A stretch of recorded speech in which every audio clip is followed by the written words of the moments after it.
Hirasar airport પર emergency landing કરવું પડ્યું છે। ઇન્ડિગો એરલાઇન્સની ફ્લાઇટ દુબઈથી મુંબઈ જઈ રહી હતી। રાજકોટ ફાયર બ્રિગેડની 3 જેટલી ગાડીઓ એરપોર્ટ પર પહોંચી છે, જ્યાં ફાયર બ્રિગેડ અને પોલીસની ટીમો પણ એરપોર્ટ ખાતે પહોંચી ચૂકી છે। તુરંત જ પાયલટે સમય સૂચકતા વાપરીને ત્યાંની જે એર ટ્રાફિક કંટ્રોલ સિસ્ટમ હોય એની સાથે સંપર્ક સાધ્યો અને એમને જાણ કરી કે આ ફ્લાઇટ મુંબઈ જઈ રહી છે, પણ અત્યારે આ પ્રકારની ઇમરજન્સી સિચ્યુએશન ઊભી થઈ છે એટલે એને લેન્ડ કરાવવી પડશે। સૌથી મહત્વની વાત છે કે 194 મુસાફરો ઓનબોર્ડ હતા આ ફ્લાઇટમાં અને એ વખતે જો આગ લાગવા જેવી ભયાનક દુર્ઘટના જો એરબોર્ન હતી ત્યારે થઈ હોત તો કલ્પના કરી શકાય છે કે શું થયું હોત।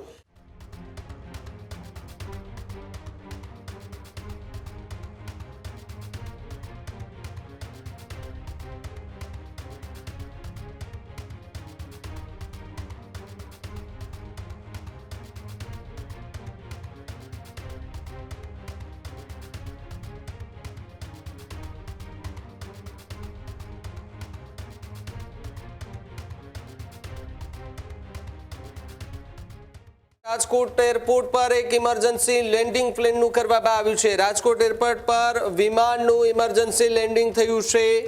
હિરાસર એરપોર્ટ પર ઇમરજન્સી લેન્ડિંગ કરવું પડ્યું છે। ઇન્ડિગો એરલાઇન્સની ફ્લાઇટ દુબઈથી મુંબઈ જઈ રહી હતી।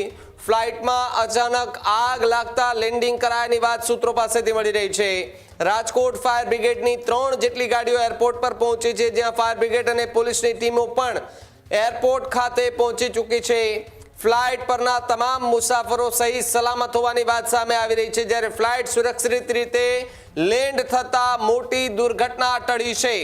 મોટી ટેકનિકલ ક્ષતિ થઈ હોવાની વાત સૂત્રો પાસેથી મળી રહી છે, જ્યારે ફ્લાઇટ રડારની અંદર પણ જે ફ્લાઇટ દુબઈથી ઉડી હતી એ મુંબઈ તો ના પહોંચી, પરંતુ રાજકોટથી થોડે આગળ જતા જ ફ્લાઇટમાં ખામી દેખાતા જે પાયલોટ છે તેમણે સમય સૂચકતા જાળવી અને ત્યાંથી યુટર્ન મારી નજીક આવેલું રાજકોટનું હિરાસર એરપોર્ટ હતું ત્યાં જાણ કરી અને ફ્લાઇટને સીધી જ હિરાસર એરપોર્ટ પર લેન્ડિંગ કરાવી દેવામાં આવી।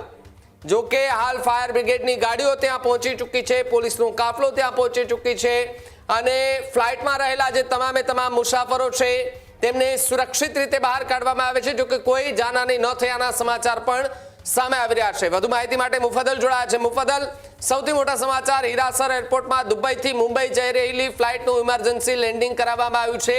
આગ લાગીની વાત સામે આવી રહી છે ફ્લાઇટમાં। બિલકુલ, અત્યારે આ પ્રાથમિક માહિતી છે, પણ જે સમાચાર મળી રહ્યા છે એ પ્રમાણે દુબઈથી ફ્લાઇટ મુંબઈ તરફ આવી રહી હતી અને એ દરમિયાન રસ્તામાં જ્યારે ફ્લાઇટ ઓનબોર્ડ હતી, એરબોર્ન હતી, એવા સમયે અચાનક જ ફ્લાઇટમાંથી સ્મોક વોર્નિંગ આવી, એટલે કે ક્યાંકથી ધુમાડો નીકળ્યો હશે, એના કારણે જે એલર્ટ મળે છે એ એલર્ટ મળ્યું કોઈ ટેકનિકલ ક્ષતિના કારણે આવી પરિસ્થિતિ સર્જાઈ હશે।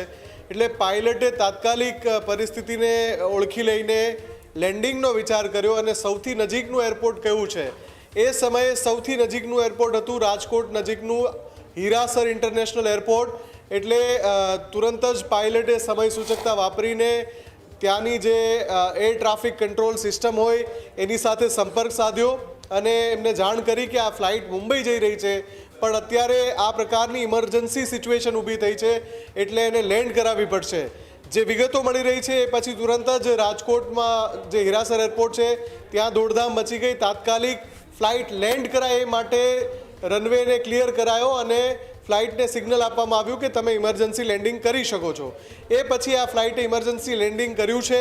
સૌથી મહત્વની વાત છે કે 194 મુસાફરો ઓનબોર્ડ હતા આ ફ્લાઇટમાં અને એ વખતે જો આગ લાગવા જેવી ભયાનક દુર્ઘટના જો એરબોર્ન હતી ત્યારે થઈ હોત તો કલ્પના કરી શકાય છે કે શું થયું હોત।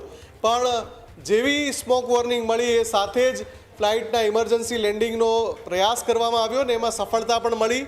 ફ્લાઇટ જે છે અત્યારે રાજકોટના હિરાસર એરપોર્ટ પર લેન્ડ થઈ ચૂકી છે અને તમામ મુસાફરો જેટલા પણ ફ્લાઇટ પર હતા એ તમામ મુસાફરો સહી સલામત છે। ફાયર બ્રિગેડની ટીમ, એરપોર્ટ ઓથોરિટીના અધિકારીઓ અને પોલીસ પણ હાલ ત્યાં ઘટના સ્થળે ઉપસ્થિત છે। ભાવિક। ખેડૂત ભાઈઓ છે એ ખેતરમાં ડ્રોન ઉડાવતા હોય છે ત્યારે આપણે એક પ્રશ્ન સતાવતો હોય છે કે જે આપણે અત્યાર સુધી જીપીએસ ટેકનોલોજીવાળા ડ્રોન વાપર્યા છે, જેથી કરીને મોબાઈલ ટાવર છે અથવા તો હાઈ ટેન્શન લાઇન પસાર થતી હોય, કોઈ વૃક્ષો હોય, ત્યારે જે જીપીએસ ટેકનોલોજીવાળા ડ્રોન છે એમાં ટકરાય અને ટ્રેસ થાય છે. પણ એગ્રીઓન લાવ્યું છે જીએનએસએસ ટેકનોલોજી ડ્રોન, જેથી કરીને એ ડ્રોન છે એ કોઈ જગ્યાએ ટકરાય નહીં, પોતાની રીતે જ ડિસિઝન લે છે ને મૂવ થઈ જાય છે, જેથી કરીને જીએનએસએસ ટેકનોલોજી ડ્રોન છે એ વાપરવાનો આગ્રહ રાખો. આ જ પ્રકારની તમામ અપડેટ જોવા માટે ન્યૂઝરૂમ ગુજરાતને લાઇક, શેર અને સબસ્ક્રાઇબ કરવાનું ભૂલતા નહીં.